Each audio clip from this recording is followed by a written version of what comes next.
out of the blue, my friend said, let's go meet President Sirleaf in Liberia, and she invited me to go to delegation there.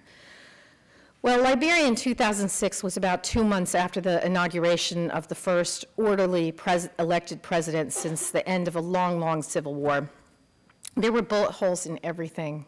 I mean, I'm telling you, I never had any idea how much suffering could be just evident in the architecture, in the streets, in the looks on people's faces. It was a shock. I had never seen anything like it. It is horrific, and there's no end in sight. So the Muslim women and the Christian women make a decision. They work out their differences, in spite of the fact they'd never worked together and didn't really trust each other much at all. And they come to the field. They strip themselves of jewelry, hairstyle, everything that's an indicator of class or ethnicity. They want to be one community. And they wear white, which is mourning color in this part of Africa. And they stand on the field, they learn each other's prayers, and they sing, and they pray, and they fast every single day. And the president drives by them every single day on his way to work, and they patiently sing, pray, and fast. And after about 20 days, they get him to agree to a meeting with them, even though he said he will kill his own mother if she protests. They say to the leader of the women, we'll meet with you if you bring 25 women, thinking 25 women won't be gutsy enough to show up for this meeting. They show up with 2,500 women. And they persuade him to go to the peace talks in Ghana. I have a media family, and I have an understanding of how media works, and I can make this film, and I can make sure people see it, and we can stop this thing from happening. We can stop this story from disappearing. And not only would that be an act of proper respect and dignity for the amazing women who did this amazing thing, and they were owed, if nothing else, they were owed the respect for what they did. But over and above that, what will it unlock in other people? Knowing that the women in Liberia did this. Don't we always do things thinking we're the first ones who did it? Because of the way we're invisible through history? What might it lift up in other people? So we made Pray the Devil Back to Hell. We came out in 2008 at the Tribeca Film Festival. I had exactly 0 expectation of success, but we won the festival, which was kind of awesome.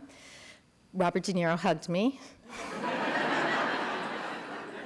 That image of Rambo that everybody knows, the sweaty whatever and the bandoleras and the gun and the sweatband and everything, if you just take that image, he looks pretty awesome, you know, macho and amazing. You just put a few women around him and maybe some children, he looks like a huge jerk, right? Because he's like, what are you doing? Put that gun down. We cannot sustain the mythology and the sentimentality about violence if we add back into the equation everything that reminds us we're human, that reminds us we're vulnerable, right? Reminds us that talking is better than hitting. There isn't a single culture on this earth, not one, where women haven't primarily been assigned the duties of getting the water, finding the food, educating the children, making sure the house is in order, getting the health care, taking care of the sick and the dying, taking care of the old, taking care of the traditional knowledge. Those are the things that, if you were put them under one file folder heading, would probably, the only word you could think of is life. They do life, and they do it as their primary job in almost every place on earth. And so if women have a special relationship to peace, it's because peace is the necessary precondition for them to succeed at what they do. Peace is something they can't do without. Cultures change. They change all the time because people choose to change them.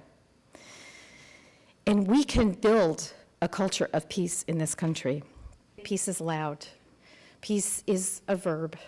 Peace is a choice and a process and a thing that you choose and a thing that you make.